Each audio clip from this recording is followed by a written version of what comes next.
with Terrence back and healthy, just what has he been able to do the last couple of weeks and provide in that room, that on the field, off the field, and in a room that's kind of changing this year? Yeah, I think it's been good to have T. Ferg rolling around again out there on the football field. I thought he's made some nice plays for us. Obviously, he hasn't been in the same number of workouts and stuff that everybody else has. So getting back in the groove of things, he's picking up right where he left off. So it's exciting to see him back, and he's doing a really good job.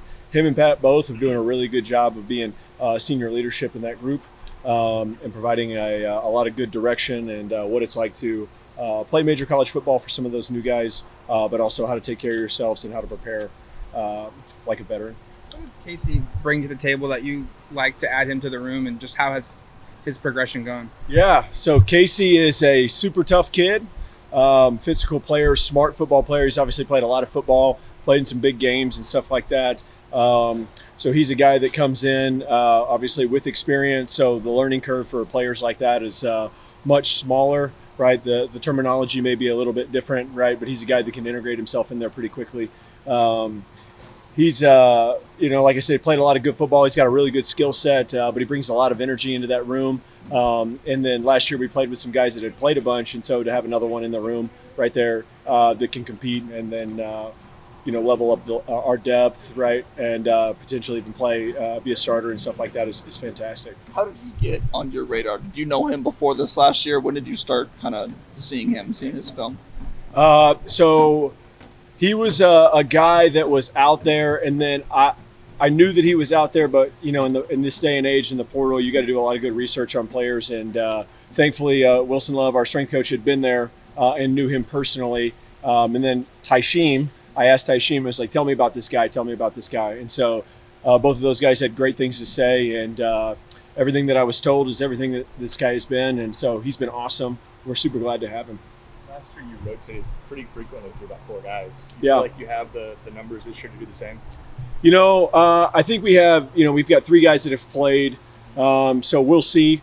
We'll see how that works out for us. I'm not sure just yet. I think even to this point in camp, heading into Saturday, it'll be interesting to see how it still plays out. So I don't know what we're willing to say just yet. I think we're still learning our team and how the dynamics all fit together. But I do think that we've got some guys that can play and help us go win some games. So we'll see. How does Will's offense, particularly now that it's more almost game planning, Yeah. season planning, compared to what Kenny was doing in terms of, he's had a pretty good number of 12 and even 13 at times last year, compared to Will was probably a little bit more 11 based, I would think. I think that any good play caller, any good coach is going to put their best grouping out there or whatever they think is going to help them convert in that particular situation. So I think that if you look at UTSA, like they had a phenomenal group of wide receivers. So for them to take those guys off at times, like they were 11 and 12 quite a bit last year, right? We got big in some certain situations that provided personnel mismatch advantages and stuff like that. So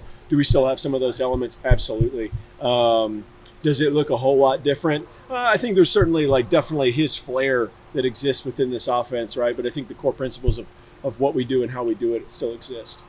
I was just going to ask, how has Kenyon come along? I know you mentioned you had 3 guys who've got experience. He doesn't, but obviously has some of the tools. Where does he need to improve maybe to join those guys?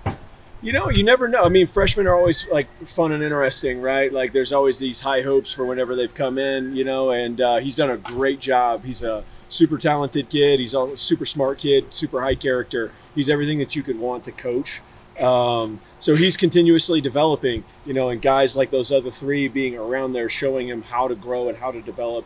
Him being here in the spring and learning this stuff has been really, really good. So I'm really excited about where he's headed. Where is he going to be for us come this season? Hard to say at the moment, but I think he's doing some really good things. Where's he as a blocker? Because sometimes for the freshman, that can be the hiccup. Yeah, freshmen, especially guys that played wideout, right? Yeah, Like those guys, it's like, hey, it's a little different. Mateo looks a little different than those high school corners. But he's done a good job. He's, when you recruit my position, one of the things is you got to find tough kids that aren't scared of contact, right? So whether they've played wideout, whether they've played tight end, whether they're a running back or quarterback, doesn't matter, right? Do they have it inside? Do they want contact? Because contact's coming at this position, whether you like it or not. And so he's done a great job. He's a tough kid. He's a physical kid. He's not afraid to get in there and mix it up with anybody that you put in front of him. Kenyon's high school tape was pretty impressive. Has he shown flashes either in spring or this fall that kind of, that he's doing that on this college stage, not just the high school level? Yeah, I think once those guys get comfortable and they, right, because like for anybody, right, like anybody that takes a new job, right, you're not moving as fast as you want to day one, right, learning the, like how the system works and like today and for our stuff, like where do I line up and what route is this? Okay, I don't just get to run past the guy because I'm so much faster than the guy. You know what I mean? Like that guy can run too. And so learning new techniques, and he's a very conscientious kid. So he wants to do exactly what you've told him to do and coach to do. And if he messes it up, he knows exactly what he messed up. He's like, Coach, I know I didn't do this. And he's like, but when he gets out there and plays freely, he's done some really, really good things for us. So we're really excited about his ceiling and where he's going. But really, really glad that he's in our room. And, we'll see where he is down the road. With how long Pat was out hurt before last year, all right, we saw him in the role that he had. Now that he's been back on the field for this period of time, how much more does he offer you now? Where if last year he was mainly in the H kind of role, Yep. Is he doing more Y, more split Y kind of stuff than he was a year ago? I think that, this is Pat's first full year that he's been healthy. So, when you look back at last year, it was kind of hard to say like what Pat was, right? Because he really like hadn't had much development through college because he had been hurt.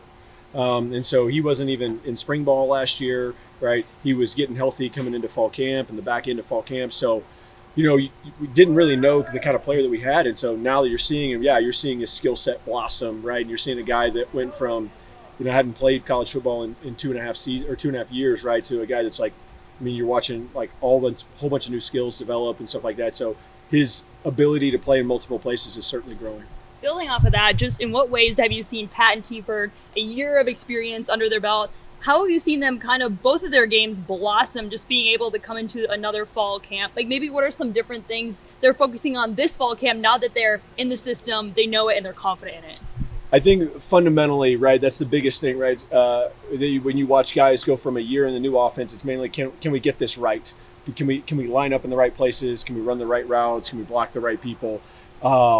How well are we doing those assignments, right? That's going to come down to a lot of fundamentals, especially when you play really good teams, really good opponents. And so I think the biggest leap that we've seen from that last year to this year in those guys is how technically sound that they've become, right? So watching them grow in hand placement and route running and fundamentals and all this kind of stuff, the way that they catch the ball, maneuver defenders, all this kind of stuff, that stuff's really, really, really grown and been a lot of fun to watch. And last question. I know you guys had Mateo out there tight end for a couple of snaps during the spring game.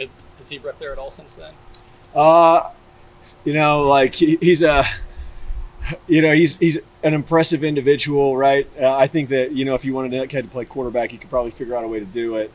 He's super smart, super tough. If I had an option to keep him out there a little bit more, I probably would. But he's doing a good job. I think Manager. Yeah, I love that. I think we'll see what he does right now. Like kind of like Kenyon, right? He's digesting the entirety of a pretty complex defense. So you can't stunt him on one side, of anything to slow him down just to say that we're going to do something else with him. So I'm sure that we're going to find something to do with him at the moment. But we feel pretty good about where we're at tight end depth wise as well.